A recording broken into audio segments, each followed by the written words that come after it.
Untuk membahas lebih jauh mengenai pelemahan nilai tukar rupiah dan dampaknya pada ekonomi dan pasar modal di Indonesia, kita akan membahasnya bersama Mas Reza Priambada dari Nonghyup Korindo Sekuritas Indonesia. Selamat sore Mas Reza. Selamat sore Mas. Mas Reza, hari ini rupiah kembali terus tertekan dan ini adalah hal yang sama dari 15 tahun yang lalu, Betul tahun sekali.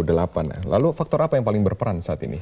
Ya, memang kalau kita lihat dari berbagai macam sentimen yang ada, banyak yang mengatakan bahwa sentimen dari ekspektasi akan kenaikan suku bunga The Fed, itu juga turut mempengaruhi, kemudian perbaikan perekonomian di Amerika, itu juga sangat mempengaruhi. Nah, tapi yang menjadi pertanyaan berikutnya kan adalah semua mata uang dunia ini mengalami hal yang serupa terhadap mata uang US dollar itu. Ketika kita bandingkan antara US dollar dengan won, US dollar dengan rupiah, US dollar dengan baht Thailand maupun dengan mata uang lainnya, kondisinya juga sama. Tapi kalau kita bandingkan beberapa mata uang di regional dibandingkan dengan kita punya mata uang rupiah, itu kan rupiah termasuk yang salah satu yang paling buruk? Terpuruk lah gitu dibandingkan dengan mata uang lainnya. Ada juga mata uang lainnya yang terpuruk dibandingkan dengan US dollar. Tapi hal itu juga ditopang oleh perekonomian mereka yang memang memburuk gitu. Nah, sekarang kalau kita lihat apakah perekonomian kita memang benar memburuk? Gitu. Memang benar memburuk kah?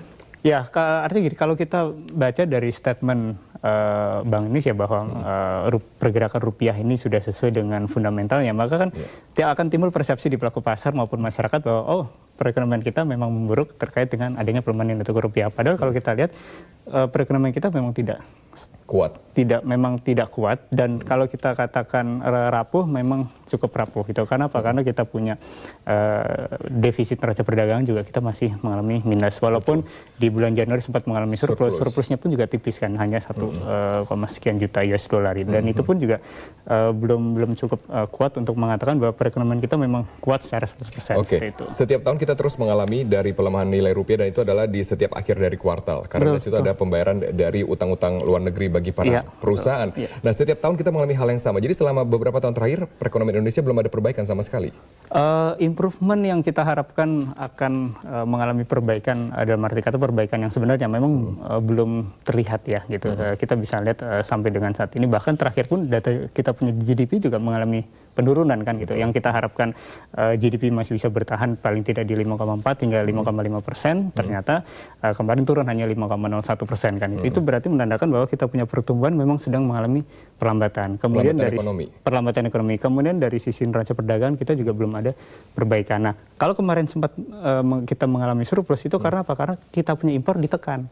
Seperti itu. Sementara ekspor ini hanya bertumbuh sedikit. Nah, sekarang kalau kita kaitkan lagi dengan pernyataan dari pemerintah maupun BI bahwa dengan melemahnya nilai tukar rupiah ini akan bisa meningkatkan nilai ekspor kita. Nah, yang menjadi pertanyaan berikutnya adalah barang apa yang mau kita ekspor gitu ya. Kemudian ke negara mana kita akan melakukan ekspor tersebut. Karena apa? Karena beberapa negara mitra dagang kita itu juga sedang mengalami perlambatan seperti itu. Nah kita akan kesampingkan dulu dari faktor eksternal, karena eksternal memang sesuatu yang keniscayaan tidak bisa diintervensi. Tapi dari Indonesia sendiri, bagaimana cara untuk meredam rupiah cara paling cepat?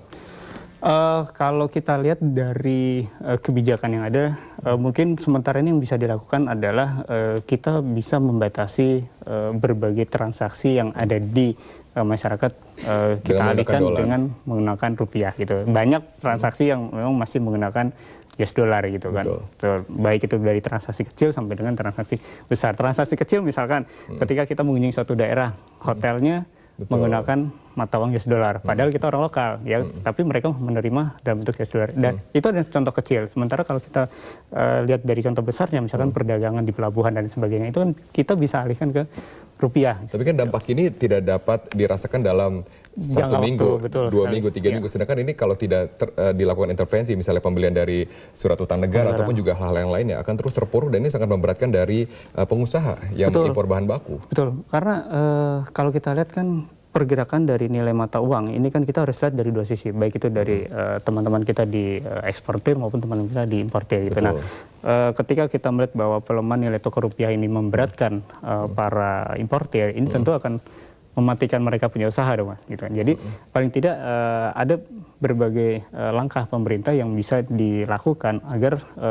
teman-teman kita di kalangan importir ini bisa setidaknya bisa meredam dari pelemahan nilai tukar rupiah tersebut. Misalnya jika kita, ya hal yang sudah pasti dilakukan adalah pembelian rupiah misalnya, maupun juga dari pembelian rupiah melewati dari surat utang negara. Ya. Dengan devisa BI yang tersimpan sekarang sekitar 115 miliar dolar.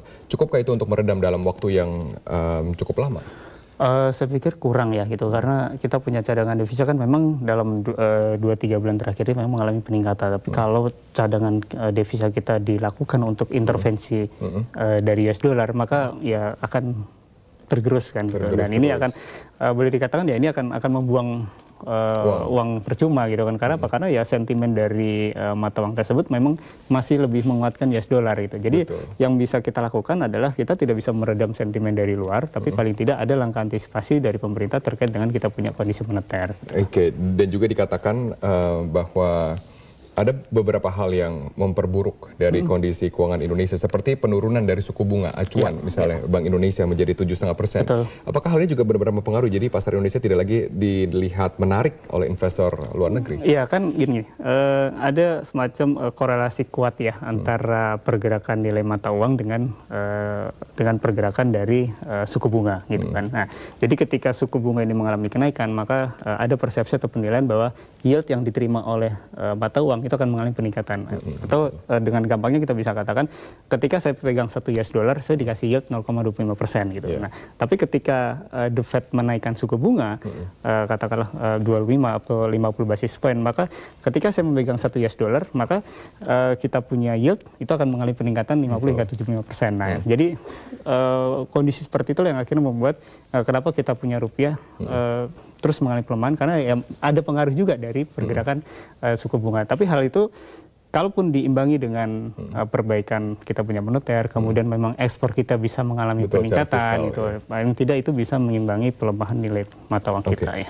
Hal lain, jika memang selama ini selalu yang disalahkan terkesan adalah penguatan dari kondisi keuangan Amerika Serikat. Sedangkan Amerika Serikat, The Fed, berencana untuk menaikkan lagi suku bunga acuan mereka. Jadi ada bahaya lagi besar di depan. Mungkinkah terjadi capital outflow besar-besaran dari Indonesia beralih ke Amerika, kembali lagi dolar ke negara asalnya? Iya, sampai dengan saat ini saya belum menemukan data yang benar-benar real yang memperlihatkan bahwa memang ada outflow besar-besaran dari emerging market, entah itu dari Indonesia, Singapura, dan lain sebagainya ke Amerika. Nah, kalau kita lihat, memang dengan membaiknya perekonomian di Amerika, memang ada aliran inflow ke negara mereka. Tapi ketika negara mereka bertumbuh, pasti mereka butuh ekspansi. Betul. Ya kan, artinya ketika pabrikan di sana mengalami kemajuan, entah itu Apple, GM maupun lain sebagainya mengalami kemajuan, pasti mereka butuh negara-negara untuk pasarnya mereka. Nah, pasarnya mereka adalah mana? Emerging market. Nah, sekarang tinggal tergantung dari pemerintah gitu. Karena apa? Karena ketika kita ingin menampung ekspansi mereka, kita berhadapan dengan negara-negara lain, entah itu dari Singapura, Vietnam, dan sebagainya. Oke, Mas Reza, terakhir kali.